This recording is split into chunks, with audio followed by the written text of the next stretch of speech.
Tell me if this sounds familiar. You started watching this TV show that introduces a whole big ensemble of different storylines. From early on, you get hooked on the mystery and intrigue of the plot, and you keep watching to see how all these different mysterious elements fit together. And then the show keeps going, and going, and going. It adds new seasons and new plotlines that kinda sorta build off what came before, but it all barely seems to fit together, and the total amount of stuff to keep track of keeps getting bigger and bigger until your brain gets overloaded trying to hold on to all this information until you're like, help, I need somebody to explain this to me. Fortunately, that's why I'm here. Heroes is an example of what's called a mystery box story, definition on screen, and I've dedicated myself to explaining as many of them as possible. If you have unanswered questions about the convoluted lore of a story you've just finished, then I'm the person who can give you those answers. This video will attempt to record and organize everything we know about what happened in this show, which is way harder than it sounds and probably way harder than it should be. But let's bust out the newspaper clippings and red yarn and explain Heroes.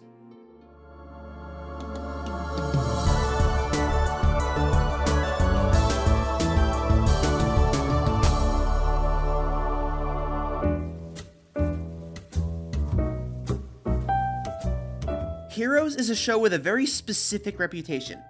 Any article or video you find about it will tell you the same couple of things. They'll tell you that the first season was amazing. The premise of having a grounded, serious show about regular people with superpowers was really unique at the time, and the writing was excellent. But then came the later seasons. Season 2 got cut short by the writer's strike, and it messed up everything they had planned, to the point where the show never recovered. It's known as a show with a great first season that then crashed and burned so hard that it totally disappeared from cultural relevance. Let me know in the comments if you've seen the whole show. I hear a lot of people say that they gave up before making it to the end. I want to know whether you stuck it out to the end, or if you stopped watching, when did you stop watching and why? I'll save my thoughts as to whether that reputation is deserved for later. I didn't watch it live, but I first got curious about the show when I saw it keep getting mentioned alongside shows I've already covered on the channel, like Alias and Lost. These highly serialized network TV shows from the 2000s that used a lot of mystery as a story engine. These three shows even share a lot of cast and crew. Heroes came out at a very specific time in TV history, where streaming and digital releases were becoming more and more common, so networks created more of these bingeable serials that asked the audience to keep track of a ton of story threads. But at the same time, this was still cable TV, where the ethos was still mostly to come up with stuff to happen week after week to keep the audience watching here and now, rather than make this one grand, satisfying narrative. When I sat down to watch this show, I pretty much knew what I was getting into. Even if the first season was really great and well thought out, after that, the writers would be throwing anything at the wall to see what stuck. But what I wanted to know was whether you could watch this show as one big story. Despite later seasons going all over the place, is the canon of the show consistent? Did the writers keep track of everything they introduced over the years and maintain continuity? Or is it all just a big mess that isn't worth trying to untangle? So I watched the whole show straight through, did extensive note-taking and research, and created what I hope is the definitive guide on what happens in this show. Let's see how much of this story we can understand.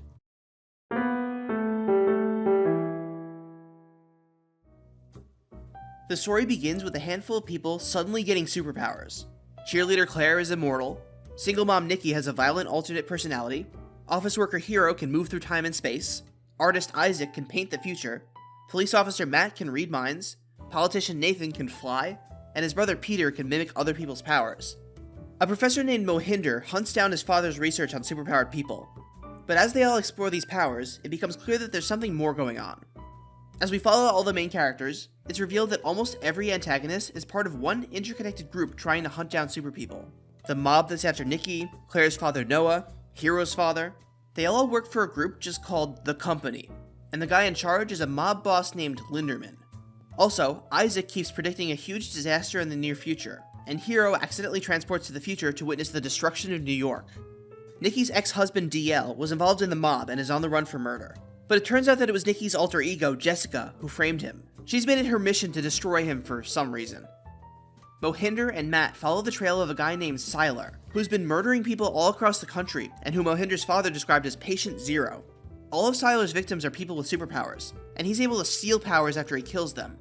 Isaac's paintings indicate that Claire is the next victim, and Peter goes to save Claire after future Hero appears to tell him, "Save the cheerleader, save the world!"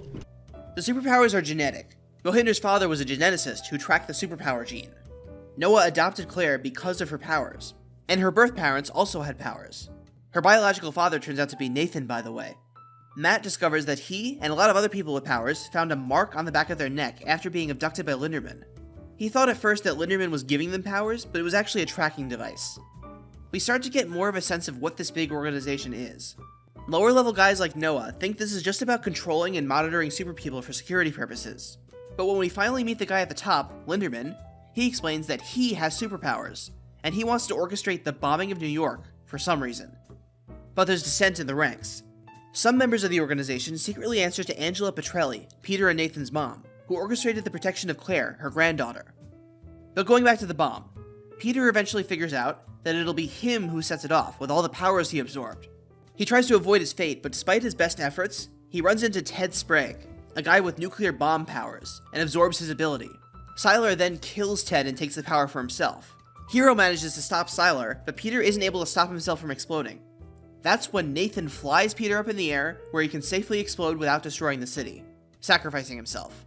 That's the end of the Exploding Man plotline, and the end of Season 1. But there are more threads to pull.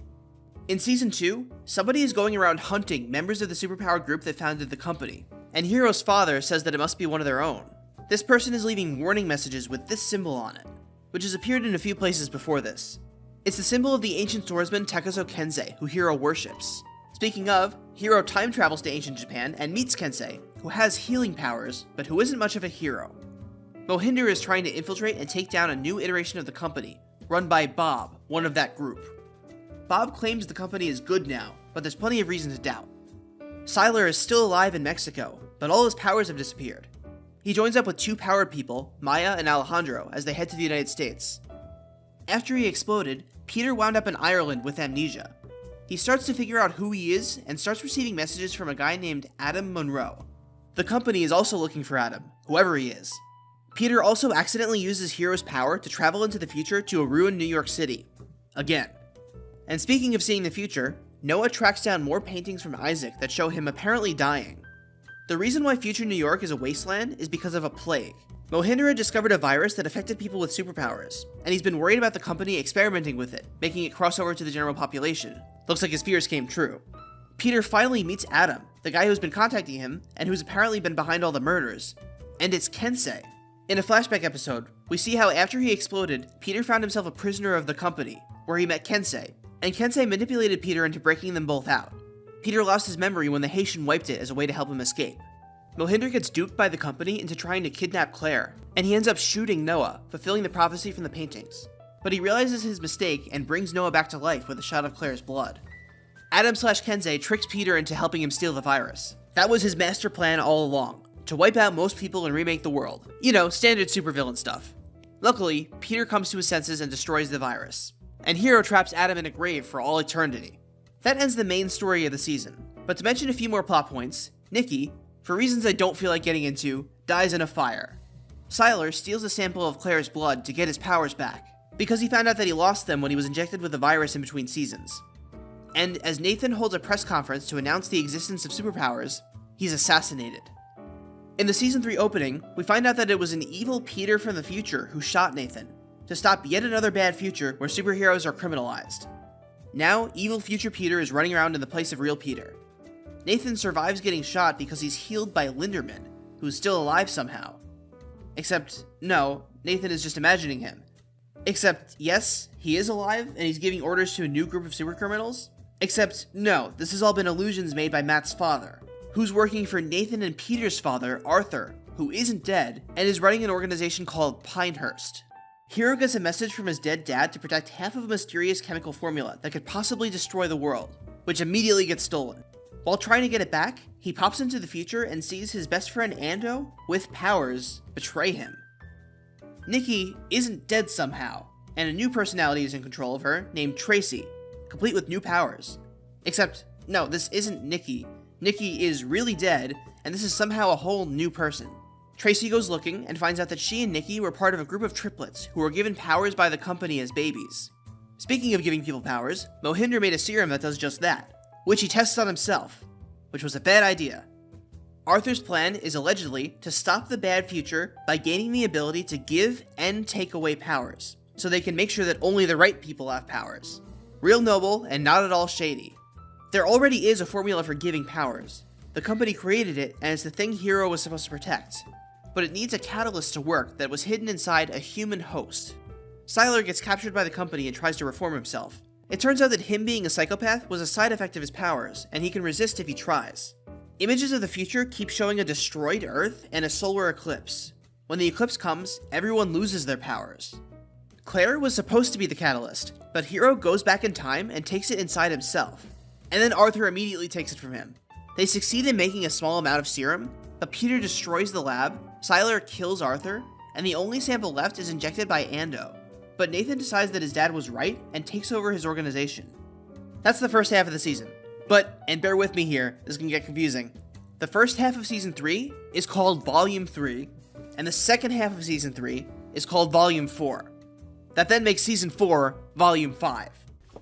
Everybody got that? Good! In Volume 4, Nathan is appointed senator and heads a program for rounding up people with powers, and Bennett is helping him. All the main characters are kidnapped and they're horrified, but Bennett implies that there's more to this whole story. A mysterious figure known as Rebel is fighting back against them.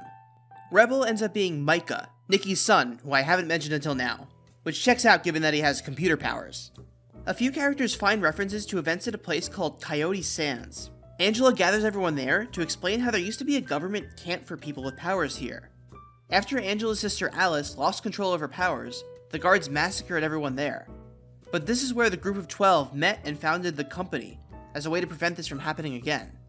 Sylar steals the power of a shapeshifter, and takes Nathan's place in order to then take the place of the president.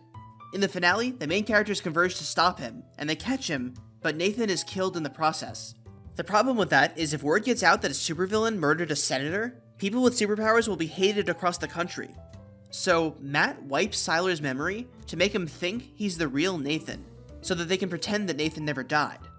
I'm sure that'll work out great. Volume 5. There's this group of superpowered carnival people, led by a guy named Samuel, who are after a compass. They're also trying to recruit a bunch of the main characters to join them in whatever they're doing. Claire is off at college, where her roommate dies under mysterious circumstances. Her new roommate Gretchen is acting suspicious, but she's a red herring. The person responsible is Becky, a sorority girl and a member of Samuel's crew trying to recruit Claire. Sylar, as Nathan, remembers an event from Nathan's past where he accidentally killed his girlfriend, and his mom covered it up. Consumed with guilt, he tells the girl's mother, only for her to order a hit on him. He survives thanks to Sylar's healing powers, but he comes back with Sylar's face and total amnesia. Meanwhile, Sylar's mind and memories somehow attach themselves to Matt's mind when he did the mind wipe.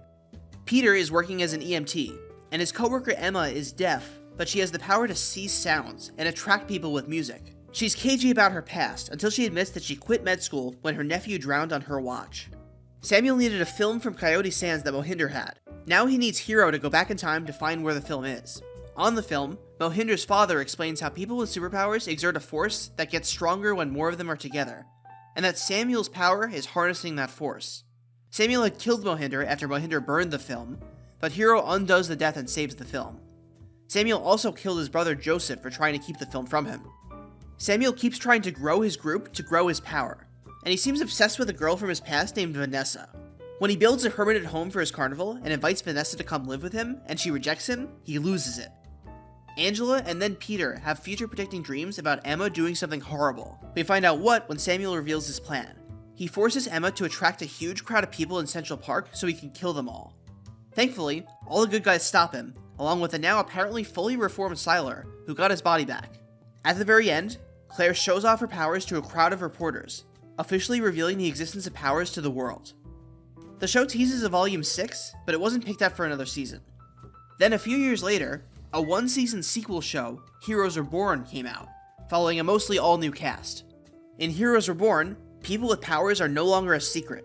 People call them Evos, which, thank Apollo they finally have a name, because I'm real sick of calling them people with powers. The main event that kicks off the story is a terrorist attack at an Evo rally at the company's old headquarters on June 13th. Claire also apparently died at this event somehow.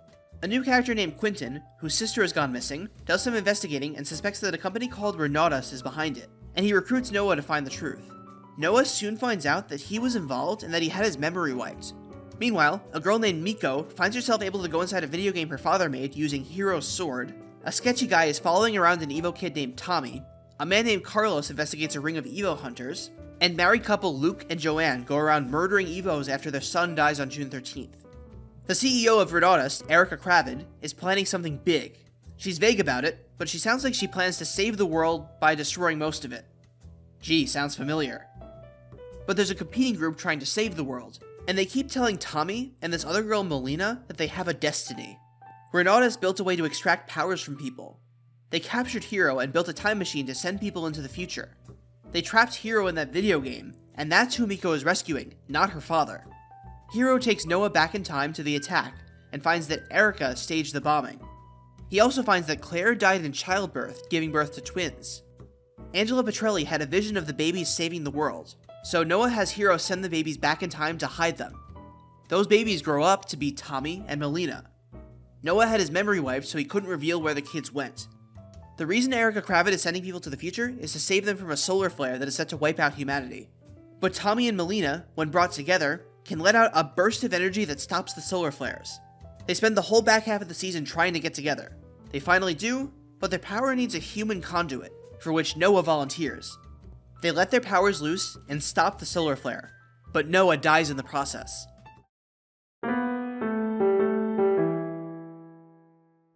That's the TV show, but Heroes grew to be so much more than just a TV show. That's right, there's a Heroes expanded universe! Yay! Thankfully, none of this stuff is essential to the main story. It's a good thing because a lot of it hasn't been well preserved. It takes a lot of careful digging to find it all these days. Let's start with the easy ones, the Webisodes.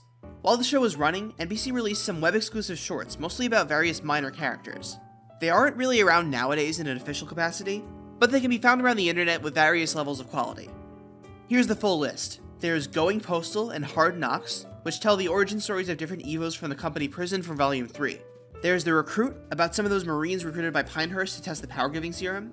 There's Nowhere Man, about what Eric Doyle was up to between Volumes 4 and 5. He's the puppet guy if the name doesn't ring a bell. There's Slow Burn, about Lydia from Volume 5. And there's Destiny, a story about an original character created after a Comic-Con contest, sponsored by Sprint. When Heroes Reborn rolled around, we got a few more. There's Damon Peak, about Joanne hunting a guy named Damon Peak, which is basically just a long Cadillac commercial. And then we have Dark Matters.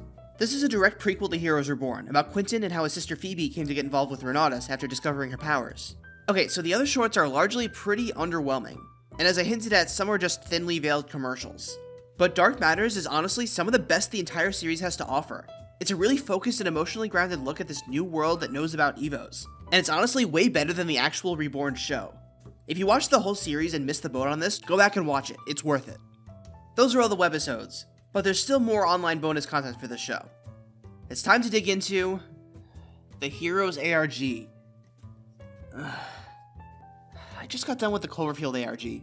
I don't think I have it in me to comb through another set of defunct websites from the 2000s. Thankfully, this ARG isn't too complicated. While the first season was on the air, NBC launched the Heroes 360 experience, later renamed Heroes Evolutions, meant to accompany the show as it was airing. It consisted of a bunch of websites, email lists, and phone numbers containing puzzles that the viewers could solve to learn more about what was happening in the show. Most of this stuff is gone today, only available through the Internet Archive. But if you want to read a full catalog of everything in the ARG, check out this page on the Heroes Wiki. The wiki as a whole is pretty rough and incomplete, but this page is pretty meticulous about recording everything. Here's a general overview. The central location of the ARG was Samantha48616E61.com, which was a blog run by someone named HG. It doesn't take long to figure out that HG stands for Hannah Gittleman. What, you don't know who that is? If you remember back to Season 1, Hannah was the woman who was organizing Evos to fight back against the company. She was only in a few scenes, but her most important role was organizing that meeting with Matt and Ted Sprague to hatch the plan of breaking into the Bennett's house. I did wonder about her while I was watching, because her plotline was made to seem really important when she first showed up, but then she barely did anything. I have a strong suspicion that the show invented her character purely for this ARG. Hannah posted regular updates on her blog talking about the conspiracy of the company and her investigation into what they were doing. It framed you, the audience member, as a member of the Resistance fighting against this evil organization's plans. Hannah would put up communications hidden behind secret codes that you would then have to solve. From this website, you could also find lots of other websites that were meant to exist within the universe of the show. There was a Primatech paper website, there was a website for the Petrelli campaign, a website for Linderman's casino, and a website run by Mohinder dedicated to talking about superpower genetics. and you could call the phone number on Noah Bennett's business card from the show. The main purpose of this ARG was to give the most dedicated fans sneak peeks at upcoming plot points in the show. Every time you'd solve a puzzle, the message you'd get would be something like, Primatech is a front for something huge, or Linderman is going to rig the election for Nathan Petrelli. You know, stuff you already know if you've seen the whole first season. I bet this was pretty cool back when it first came out, but it doesn't really have much value to us in the present day in terms of learning new information about the show. But there's still more stuff. We still have to talk about the comics. There were 173 issues of Heroes comics, telling side stories and backstories about various major and minor characters. Sponsored by Nissan. Nissan Versa. A lot of them center around Hannah Gittleman, and were meant to connect the ARG more concretely to the story at large. These comics were collected into 5 volumes, and the first 2 are pretty easy to buy secondhand, but the rest are really tough to find. I was able to dig up digital copies of them online eventually though. And yes, I did read all of them. Like all the other supplemental materials, there's nothing essential to the story in any of these. It's all just extra time in this world with these characters. And with that, I've officially talked about, or at least mentioned, every scrap of canon in the Heroes franchise. Was it worth my time? Not really. But I can rest easy knowing that this video was as thorough as I could make it.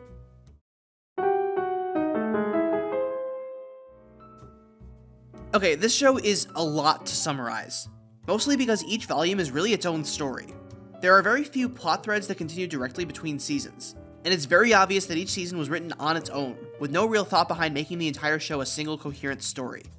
That said, let me try to break down all the biggest questions that drive the plot. And what's in the box? Your answer?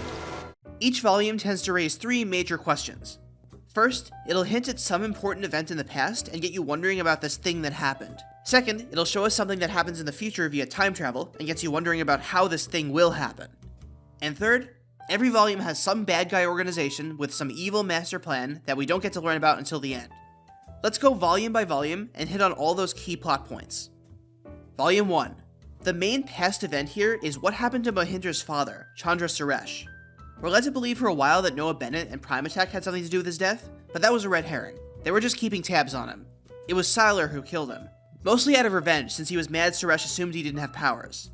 But also, Sylar was hunting Evos using Suresh's list to collect powers, and killing him was a way of covering his tracks. Looking to the future, why does New York blow up? Well, we saw it in the season finale. Ted Sprague can create nuclear energy, and when Peter went near him, he lost control and exploded. This event was somewhat set into motion by Linderman, who foresaw this using Isaac's paintings. Luckily, this future didn't come to pass, mostly because of Heroes meddling with the timeline. Nathan flies Peter far enough away so that no one gets hurt. But that all deserves some more in-depth explanation. How was this future averted? More specifically, Future Hero keeps repeating, "Save the cheerleader, save the world." How does saving Claire prevent New York from blowing up? I've seen people online complain that saving Claire didn't really seem to change much, but it did. The reason this plotline can get so confusing is that Future Hero is wrong. He thinks Sylar caused the explosion. So his plan is to stop Sylar from getting Claire's regeneration power, so that when the day of the explosion happens, the good guys can stop him. And that's exactly what happens. But it was never Sylar who caused the explosion, it was Peter. Because it was me! The bomb! It was me! I killed all those people. It was Sylar. Everyone knows! So stopping Sylar didn't actually matter that much in the grand scheme of things. But that doesn't mean that saving Claire didn't matter. Because Claire's fate was changed, that led her to meeting Nathan, her father.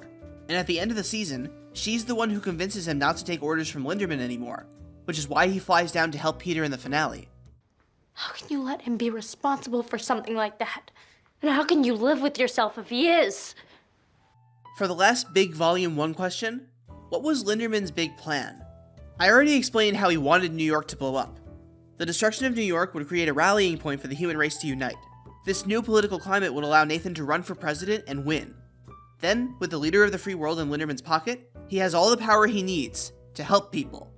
And yeah, that's his end goal. To help people by creating world peace through mass murder.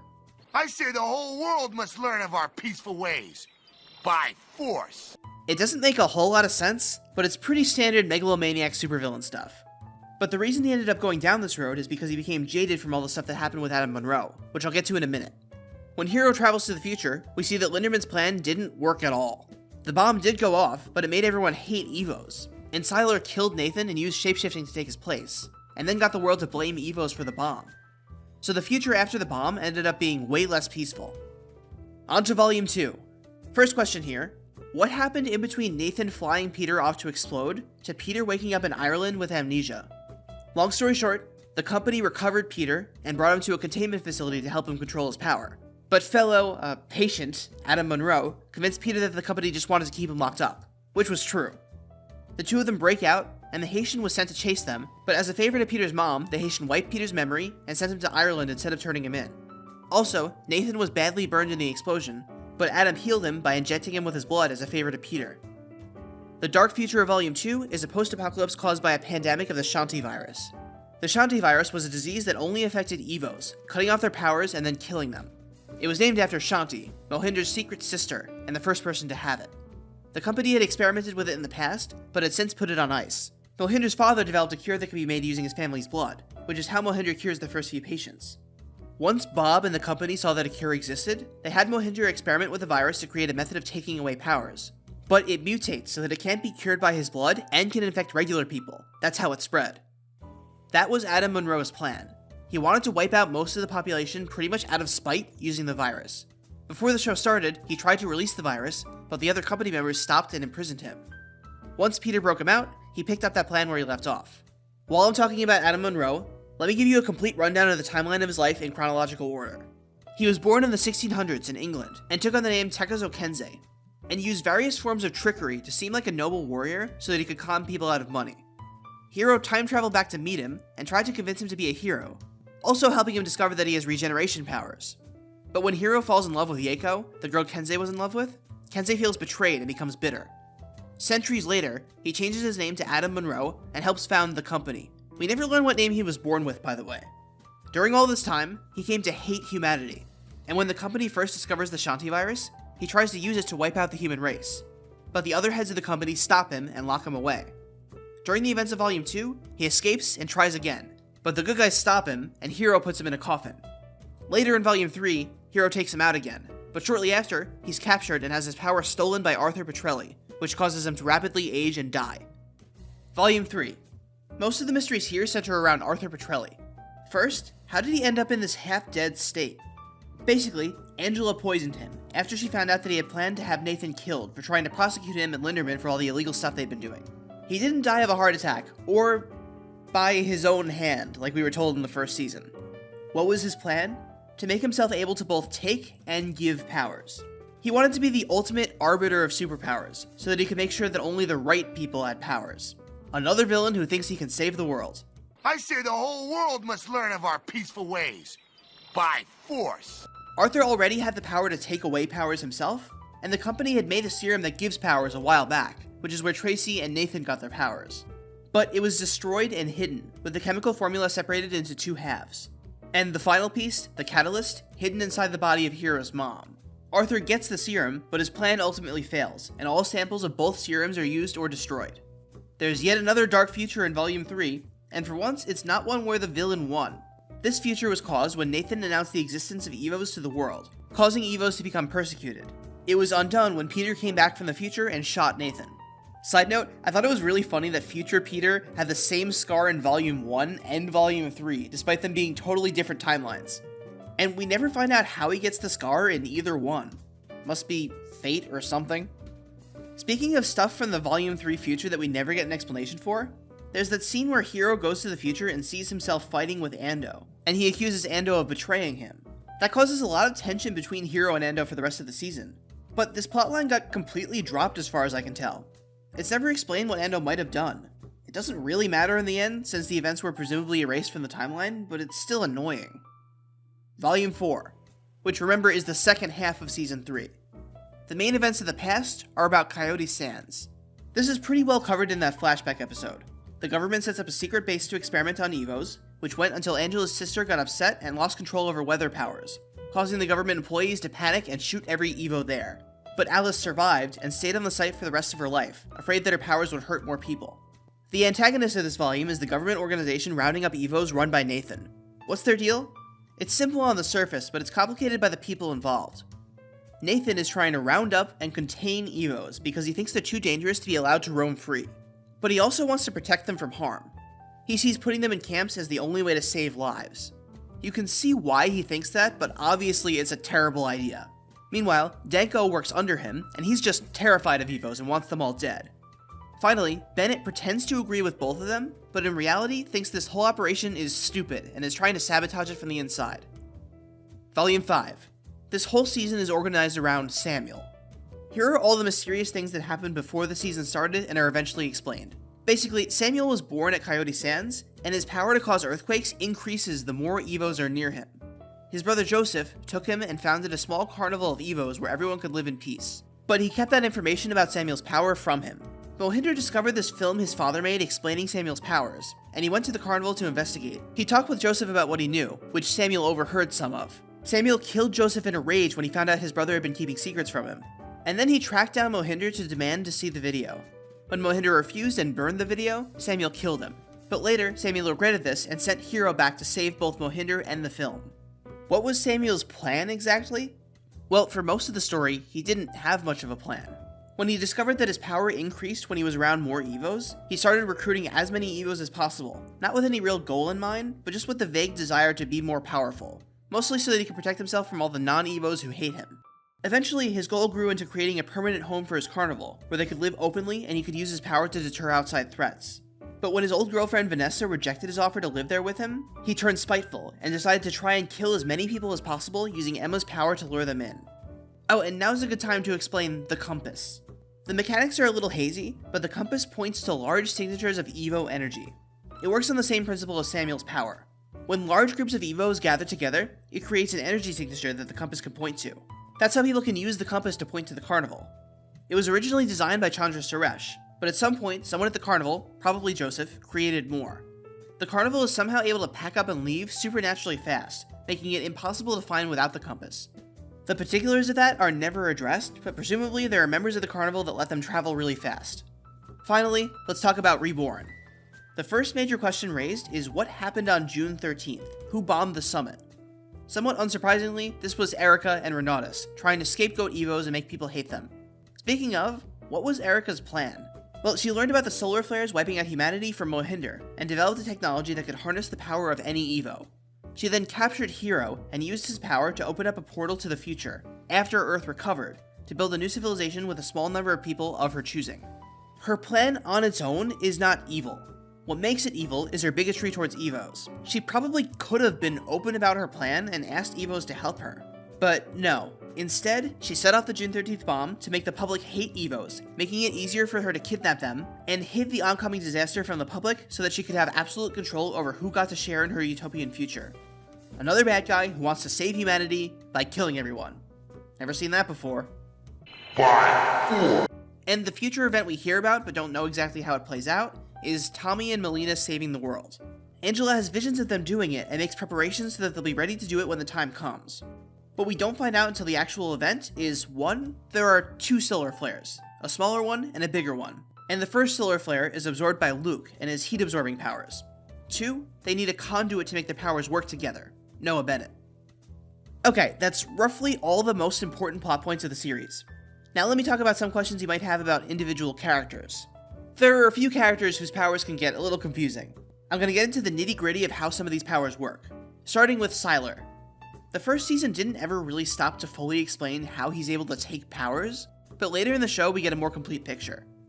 Sylar has the ability to understand how things work, which is why he was so good at fixing watches. That ability also extends to people's powers. By opening people's brains, he can look at how they're wired and figure out how to replicate those powers himself. He inherited this power from his biological father. And by the way, no, he's not related to the Petrellis. Angela lied about that. Later in the show, he learns how to do this without killing them, with the help of HELE, but he mostly still kills them anyway.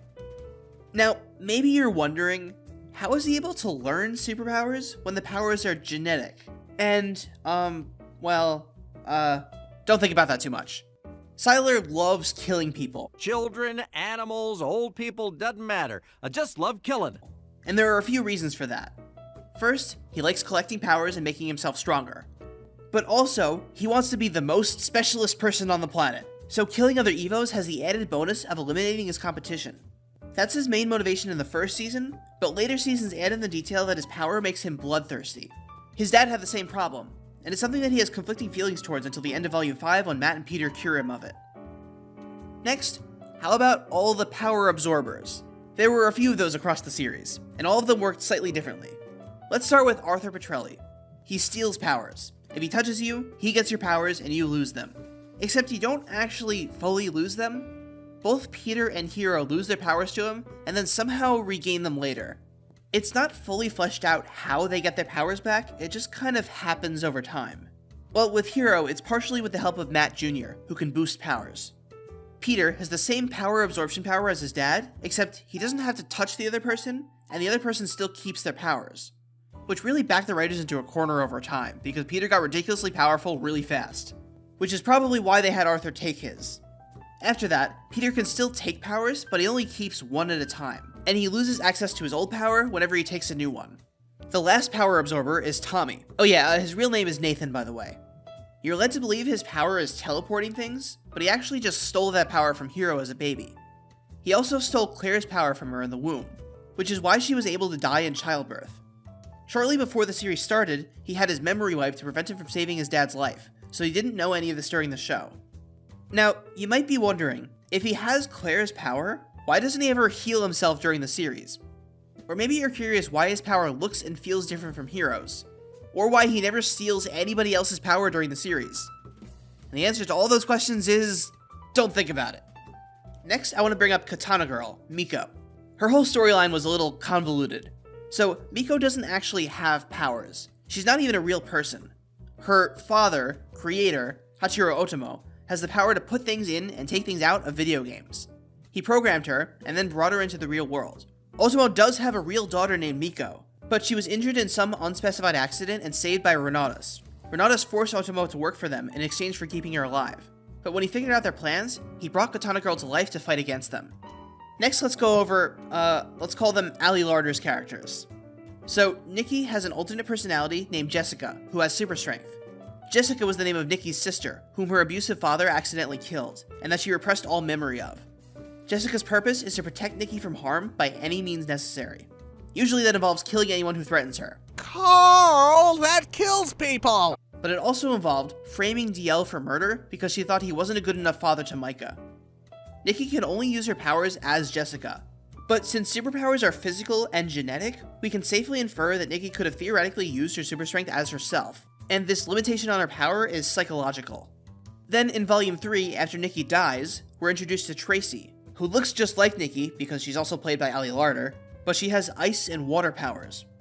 It's revealed that Niki was a member of a set of triplets who were taken by the company as babies and injected with that superpower serum. There was apparently a third triplet named Barbara, but she's never seen or referenced beyond this. This whole plot point isn't really worth analyzing too hard, because it's obviously all just a thinly veiled justification to bring Ali Larder back after killing off Niki. And the last power set I want to touch on is Hero. Specifically, I want to talk about how time travel works in this show. There aren't a lot of concrete time travel rules that the story follows. It more or less follows the conventions of time travel that you see in comic books and children's media, where the time traveler can change anything they want in the past, resulting in a changed future. It's possible to change a lot by messing around in the past, which is why Hero is always talking about the butterfly effect. But generally, unless it's undoing events that led to one of the Nightmare Future scenarios, time travel usually only has small and specific changes to the timeline. There is one weird time travel scenario that comes up though. In Volume 2, Peter travels to the future with his girlfriend Caitlin, where they get separated, and then Peter accidentally comes back to the present, stranding her there. Caitlin! And then Peter basically completely forgets about her. She's never mentioned again. But I bring this up because Peter and the others changed the future, erasing the timeline that Caitlin was stranded in. So did she just cease to exist? According to Erica in Reborn, yes. The moment you go back and stop it, all of this, all of us, will cease to exist. So yeah, this poor woman just got wiped out of existence and nobody seems to notice or care. Side note, this show as a whole has a real problem with fridging women. There are a concerning number of female love interests who die, and then their boyfriends cry, and then they're never mentioned again. Moving on, now I want to go over one of the bigger through lines of the show, the company, Primatech. We get a slow drip of information about it during the first few seasons, so I want to put everything we know about it in chronological order. We begin in Coyote Sands, where a bunch of Evos meet and witness the horrors of the experimentation camp. They band together under the goal of protecting Evos from those who would harm them. Later, others joined them, and the group grew to 12 people. Angela Petrelli, Arthur Petrelli, Linderman, Charles DeVoe, which is that old guy Peter was taking care of in Volume 1, Bob Bishop, Kaito Nakamura, Adam Monroe, who had been doing his own thing for centuries before joining up with them, Maury Parkman, Victoria Pratt, and these four, who were never really talked about in the show. The first thing they did was wipe out all record of Coyote Sands and any government knowledge of Evos. It's implied that they had somebody working for them who could erase memories, which is how they made sure the government no longer knew Evos existed. They then founded the company, using Primatech paper as a front, with the goal of keeping that secret. They hired agents, some with powers and some without. You know, the whole one of us, one of them thing, to monitor new Evos. From there, they do one of a few things. They might just keep tabs on them. They might recruit them. They might capture them, study them, memory wipe them, and then release them. Or if the Evo is especially dangerous, they might imprison or kill them. Their philosophy was a sort of the ends justify the means situation, where they didn't mind if some Evos got hurt as long as the group as a whole stayed secret and safe. Alongside all this, they developed an experimental serum that could give people powers, and discovered the Shanti Virus. That said, the company's founders weren't always on the same page. At some point, Adam Monroe tried to use the Shanti Virus to wipe out humanity, and some of the founders agreed with him. After defeating Adam, the group fractured a bit, and some of them walked away entirely. This event was also the catalyst for Linderman to decide that he needed to blow up New York. During the series, different people ran things. Linderman in Volume 1, Bob Bishop in Volume 2, and Angela Petrelli in Volume 3. But their influence waned and fizzled out over time. Once Claire revealed the Evos to the world, it dissolved completely, its purpose no longer relevant. We're almost done. I just want to address a few more miscellaneous details. Like, what's the deal with the Eclipse? It's the show's logo, and it's used in so much of the show's imagery, but it's not clear what it has to do with anything. In some ways, it's implied that the Eclipse gives people powers. In the pilot episode, all the major characters look up at the Eclipse, and a bunch of them start manifesting powers right after. This is explicitly brought up with Matt Jr. in Volume 3. It started during the eclipse, just like it did with his dad. Except that can't be true, because several characters, like Claire, manifested their powers long before the eclipse. And maybe you could say that many eclipses happen over the years and awaken new people each time, but there are still several characters who clearly manifest for the first time in between eclipses. Ultimately, the show never really gets into why or how any of this works. It just implies that eclipses affect people with powers somehow. And there's no attempt at explaining how the sun and moon interact with a genetic ability, or why the eclipse in Volume 3 took away powers instead of giving them. It just happens. Next, let me go over that symbol and why it shows up everywhere. Put simply, it's Kensei's logo, and pretty much any place where it shows up can be tied back to him in some way. It's on his sword, and on some stuff Hiro owns because he was a huge Kensei fanboy. Occasionally, it'll appear somewhere that doesn't make a whole lot of logical sense, probably because the writers think it's cool. Jessica has a tattoo of it that only shows up on her and not on Niki. We don't know how this happened, but since Adam Monroe was running the company when they gave Niki her powers, it's safe to assume he put it there somehow. As for what it actually means, it contains the kanji characters for Great Talent and Godsend, which is a cute way of describing superpowers. It's also made to look like half a strand of DNA, as in genetic superpowers. If you've spent any time reading about the show online, you might be confused as to why Noah Bennett is sometimes called HRG. He's never called this in the show, but it became a sort of semi-official nickname used by fans in promotional materials. It took me an embarrassingly long time to figure out that HRG stands for horn-rimmed glasses, because he's always wearing them, and the characters who don't know his name sometimes call him the guy with the horn-rimmed glasses. And the last question I'll talk about is, who is Tommy and Malina's father? Claire is their mother, but we're never told who their biological father was.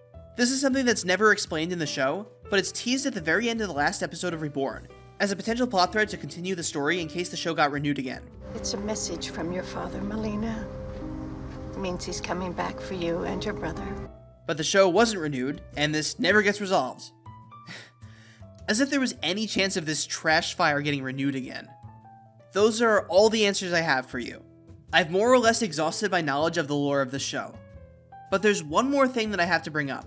So part of my purpose in making these videos is to organize all the information we have about a piece of media into one place, so that we, the audience, can make sense of what the story has told us. That way you can rest assured knowing that you didn't forget about or miss out on any important explanations. But sometimes there are details where the story just doesn't give you an explanation. Heroes can be a really frustrating show to watch because it'll have these incredibly detailed mystery plot lines where it builds up a question and resolves it with a big awesome reveal that seamlessly integrates into the story at large. And other times it just drops in some new plot element and goes, whatever, this is a thing now.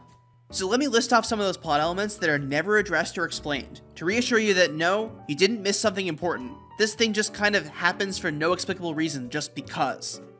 Like Hero's brain tumor. Why did his powers give him cancer when that never happened to any other character? Just because. Although there was that Carnival guy who had the same powers who also got sick and died, so maybe this is just a time traveler thing. Why did Peter's power go from absorbing every power to just one power at a time after touching his dad? Just because. How are Tommy and Malina's powers specifically able to stop the solar flare when they combine? And why do they need a human conduit? Just because. Why does the Eclipse grant powers but also take powers away? Just because. Why does Sylar go into Matt's mind after Matt messes with his memory? Just because. Then there are the dropped plot lines. Stuff that was introduced and then went nowhere. I mentioned a few already, like the future image of Ando fighting Hero, but there are plenty more. Like, remember when Sylar/Nathan remembers that he was responsible for killing his girlfriend, and when he tells the girl's mom, she puts out a hit on him? Yeah, that never gets followed up on. No hint as to why this woman did that. Or how about Luke? Remember him? Not Zachary Levi's character. Luke, Sylar's maybe half-brother, who hung around him for a few episodes of Volume 4 while he was looking for his dad. One of the top autofill searches for this show is Sylar kills Luke, because apparently people were wondering where this character went, and wondered, did Sylar kill him in a scene that I missed? But nope, Sylar just tells him to go away, and then he never shows up again. How about Matt being able to paint the future and his visions of Ubuntu after his death? That never happens again after Volume 4. And of course, there's Caitlin, who got stranded in the future and then got erased, and no one ever mentioned her again. Sheesh, this video is starting to get as messy as the actual show. I wish there was an easier way to organize all this information about the story, or lack of information, but that's not so easy to do. There isn't really a through line that connects the whole series. Each season is really written as its own thing. And each season seems to actively push aside things that happened in previous seasons in hopes that the audience will forget about them. Sure, technically I didn't find any serious continuity problems, but that doesn't mean the end result was pretty. The writers were just doing whatever the heck they felt like doing to keep the show going. I'm out here trying my best, but I'm starting to think that when it comes to 2000s serialized cable shows, trying to find a coherent lore for the story is an impossible Sisyphean nightmare. But I'm glad that I at least tried, and that I wasted my time so that you didn't have to. I think it's all connected. Everything. What you and I can do, we're all connected. Are you sure about that?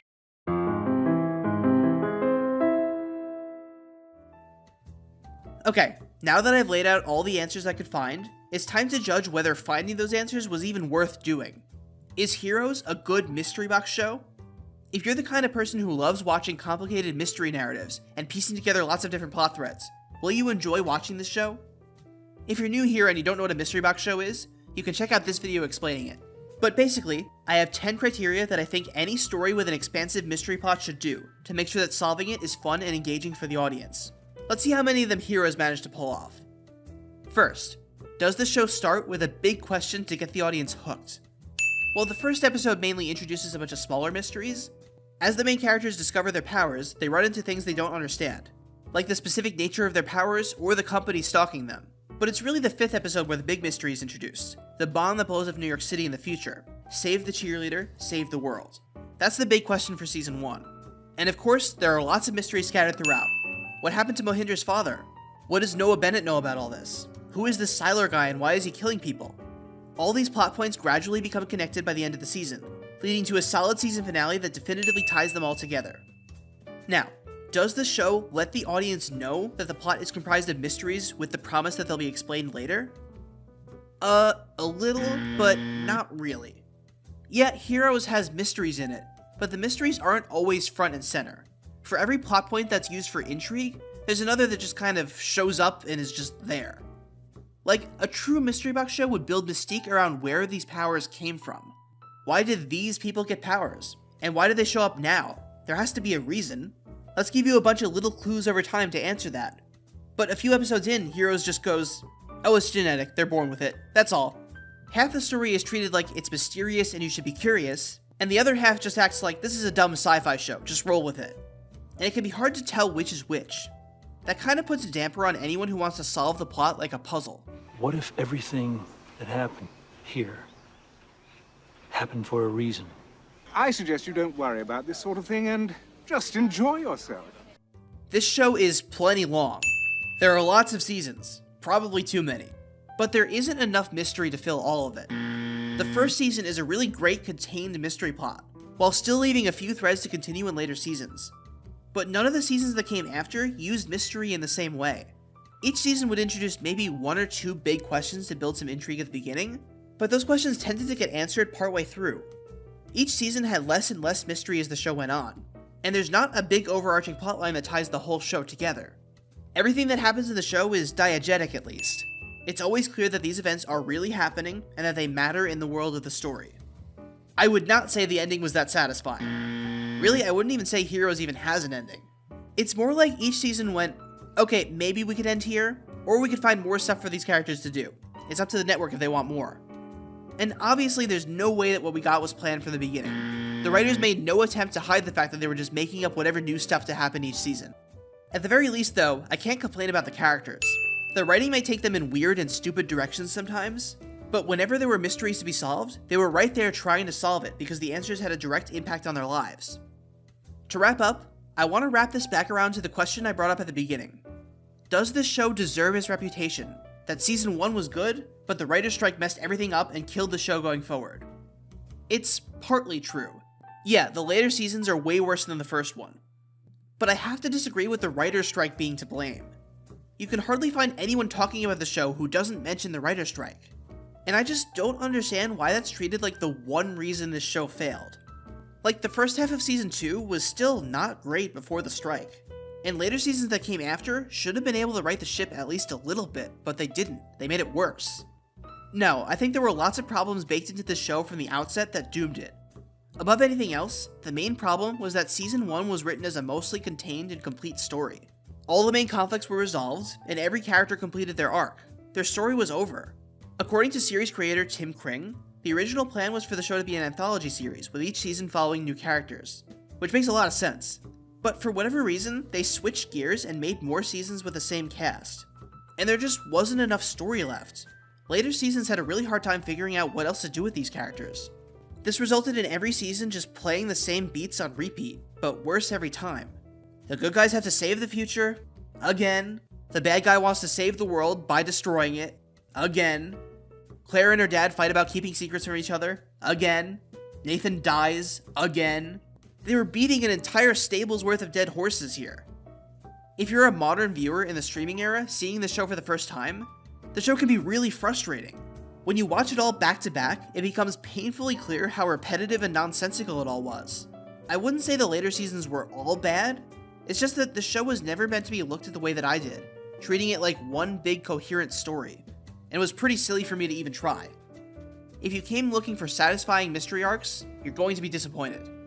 Heroes gets a final mystery box rating of 6 out of 10. Every question met with another question. Never an answer, only why.